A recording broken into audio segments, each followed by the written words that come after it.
اب نوٹ کر لیجئے، یہ کتابیں اگر آپ پڑھنا چاہیں تو کتاب الملاحم میں پڑھیے. بدترین عذاب عربوں پر آیا کھڑا ہے، سروں پر تنا ہوا ہے، بدترین.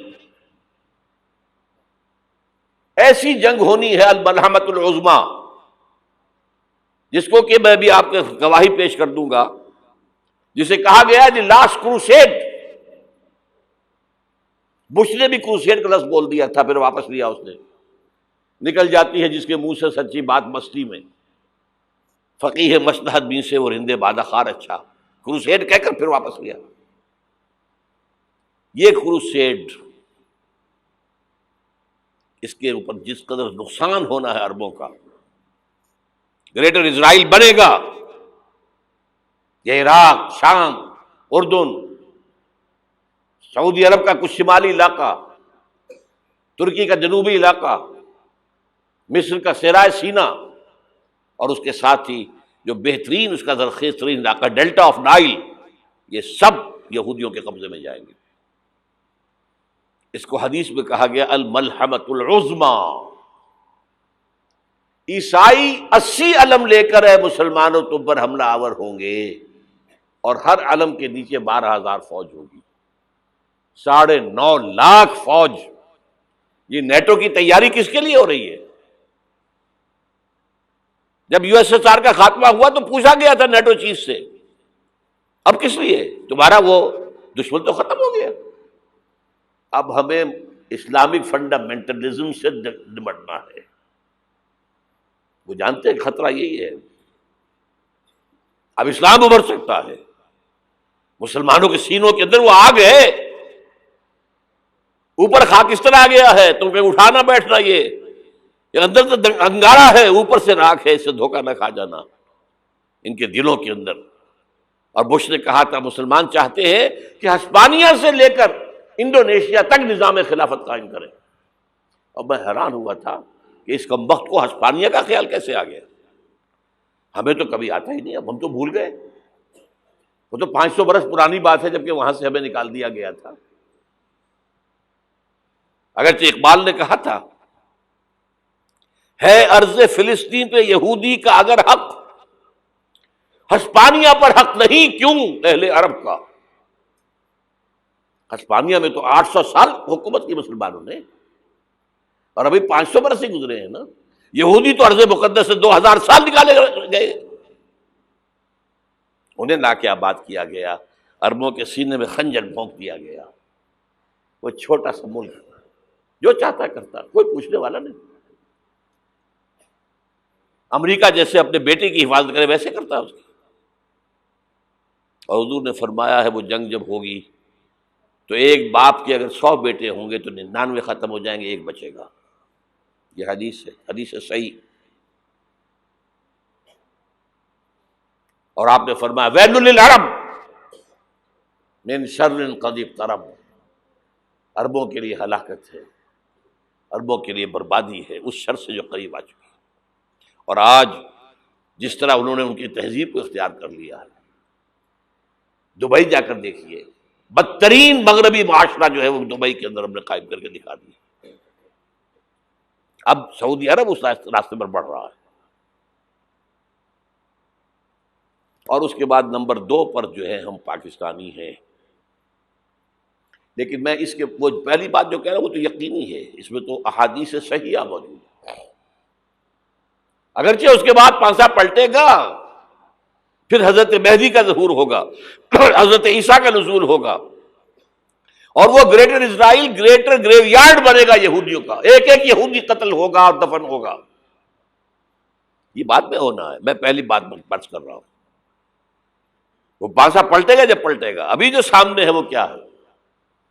جس ملحمۃ العظمیٰ کہا حضور نے، جسے آرمگیڈون کہتے ہیں عیسائی. آرمگیڈون کی اگر کہیں جا کر آپ دیکھیں گے، آپ ڈکشنری میں مانی تو کیا لکھا ہے؟ A very big war which will be fought between the forces of evil and good before the end of this world. اس دنیا کے خاتمے سے پہلے خیر اور شر کی قوتوں کے درمیان بہت بڑی جنگ ہوگی. ارمجدون اسے کہتے ہیں عربی میں، اور آرمگیڈون اسے کہتے ہیں انگریزی کے اندر. اور یہ بائبل کی آخری کتاب کے اندر ہے، جو اس میں کہ مکاشفات یوحنا، ریولیشنز آف سینٹ جان. یہ تو میں کہہ رہا ہوں یقین کے ساتھ، اور زیادہ دور نہیں ہے، آیا چاہتا ہوں. اس لیے کہ یہودیوں کا اور عیسائی جو کنزرویٹوز ہیں، نیو کنزرویٹوز، ان کا 5 نکاتی ایجنڈا ہے متفق علیہ، جس کے تحت کہ یہ جنگ صلیبی شروع کی گئی ہے. وہ سن لیجئے آپ. آرمیگیڈون نمبر 1، گریٹر اسرائیل قائم ہو جانا اس کے نتیجے میں نمبر 2، مسجد اقصی اور قبۃ الصخرہ کو گرانا نمبر 3، وہاں تھرڈ ٹیمپل، وہ مسجد جو حضرت سلیمان نے بنائی تھی 1000 قبل مسیح میں، پھر برباد کی تھی نبوکدنضر نے، دوبارہ بنائی گئی، پھر دوبارہ ختم ہوئی 70 عیسوی تک گری پڑی ہے. ان کا خانہ کعبہ گرا ہوا ہے 70 عیسوی سے لے کر آج تک. ایک دیوار ہے ویلنگ وال، جہاں جاتے ہیں، روتے ہیں، پیٹتے ہیں، ماتم کرتے ہیں، وہاں وہ بنے گا تھرڈ ٹیمپل. اور نمبر 4، اس میں لا کر رکھا جائے گا تخت حضرت داؤد کا. یہ تخت کہاں ہے اس وقت؟ یہ لندن شریف کے اندر جو ان کی پارلیمنٹ کا جو چرچ ہے، ویسٹ منسٹر ایبے، اس میں رکھا ہوا ہے. ایک پتھر تھا جس پر بٹھا کر حضرت داؤد کی تاج پوشی ہوئی، پھر حضرت سلیمان کی ہوئی، پھر وہ پتھر رکھ دیا گیا جب حضرت سلیمان نے بنایا ہیکل مسجد اقصی، وہاں رہا وہ. ہر بادشاہ جو تھا یہودی اسی کے اوپر بٹھا کر اس کی تاج پوشی ہوتی تھی. سن 70 میں ٹائٹس نے گرایا اسے، ہیکل کو، وہ پتھر لے گیا، وہاں سے روم گیا، روم سے آئرلینڈ گیا، آئرلینڈ سے اسکاٹ لینڈ آیا، اسکاٹ لینڈ سے انگلینڈ آیا، اور اب وہ رکھا ہوا ہے 14ویں صدی عیسوی سے آج تک. وہ ویسٹ منسٹر ایبے میں رکھا ہوا، ایک کرسی کی سیٹ میں اسے بنا دیا گیا ہے تخت کی شکل میں. اب انگریزوں میں کوئی ملکہ ہو، کوئی بادشاہ ہو جس کی بھی تاج پوشی ہونی اس میں ہوتی. یہ لا کر رکھا جائے گا تھرڈ ٹیمپل میں، اور اس پر یہودیوں کے خیال کے مطابق ان کا مسیحا آئے گا جو مسیح دجال ہوگا.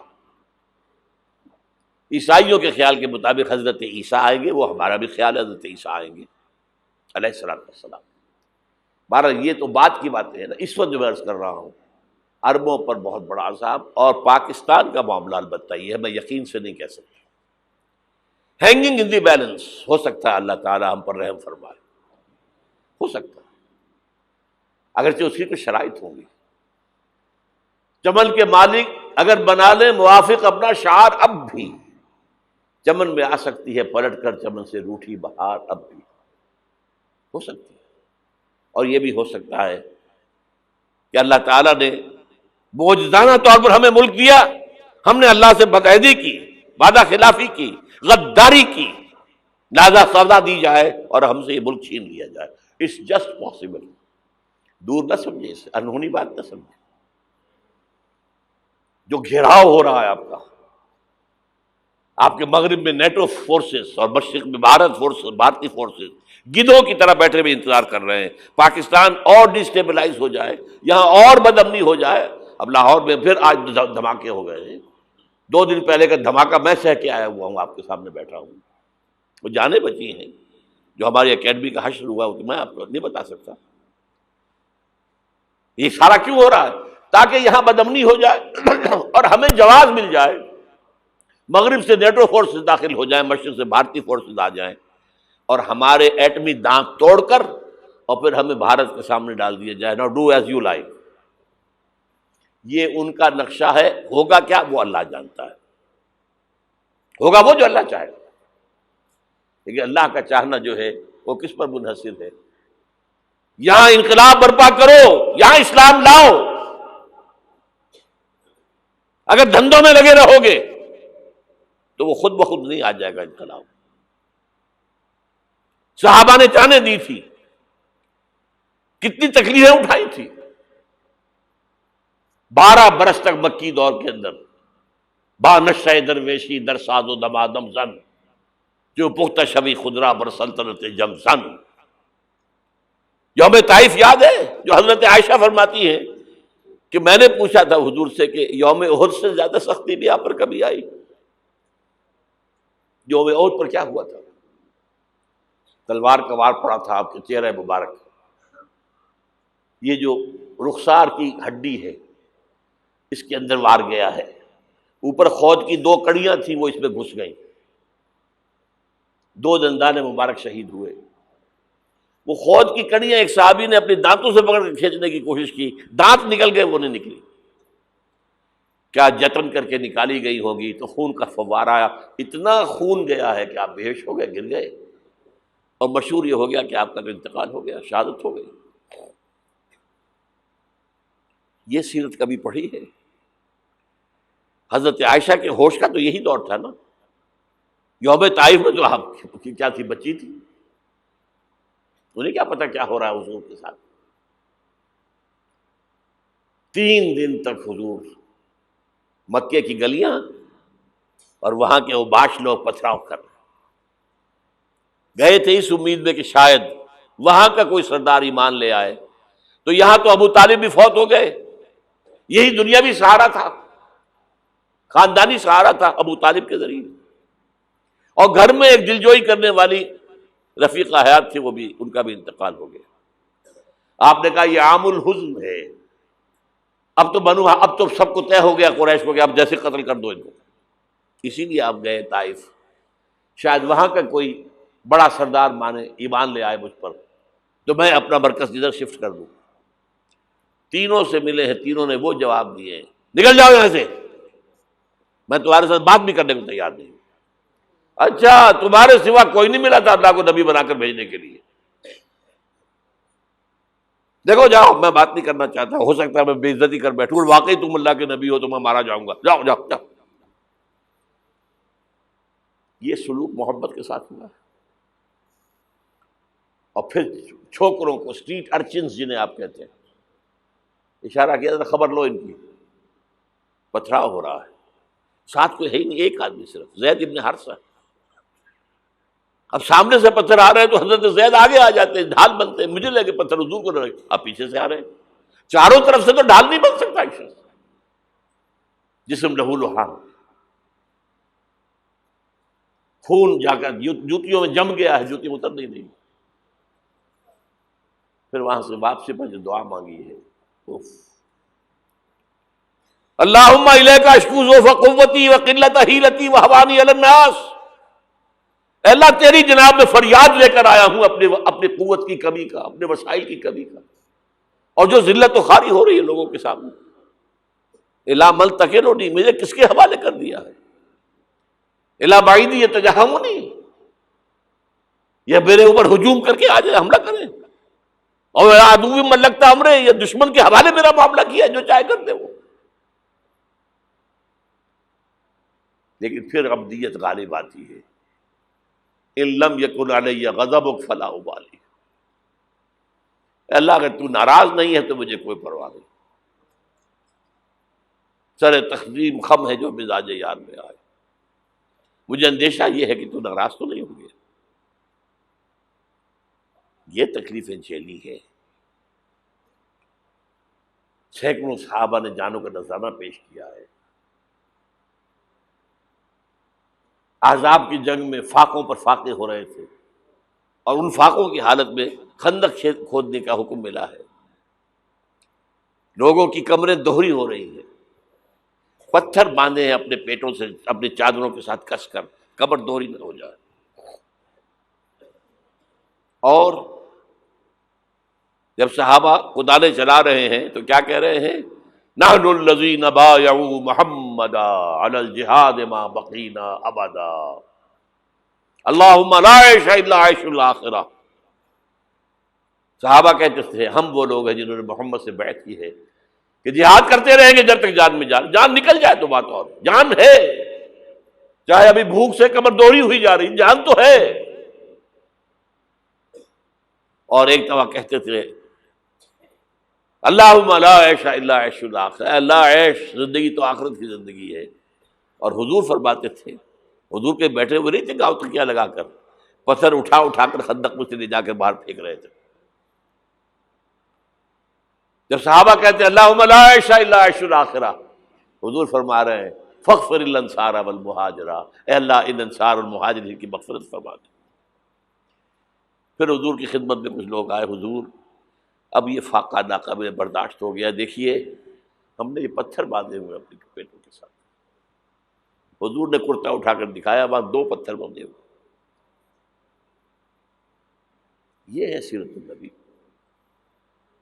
آپ کس چیز کو سیرت النبی سمجھتے ہیں؟ بہرحال اس موضوع پر میری ایک کتاب ہے منہج انقلاب نبوی، کہ انقلاب کیسے آیا تھا۔ اگر دل میں ذرا بھی آرزو پیدا ہو گئی ہو کہ اللہ قبول کر لے مجھے قبول کر لے اس کام کے لیے، تو وہ کتاب آپ کے لیے مست ہوگی، اس کا پڑھنا۔ هي الحلقات تحفظني بآيات من القرآن، هي الحلقات تملأني بحب المصطفى العدنان، هي الحلقات تحفظني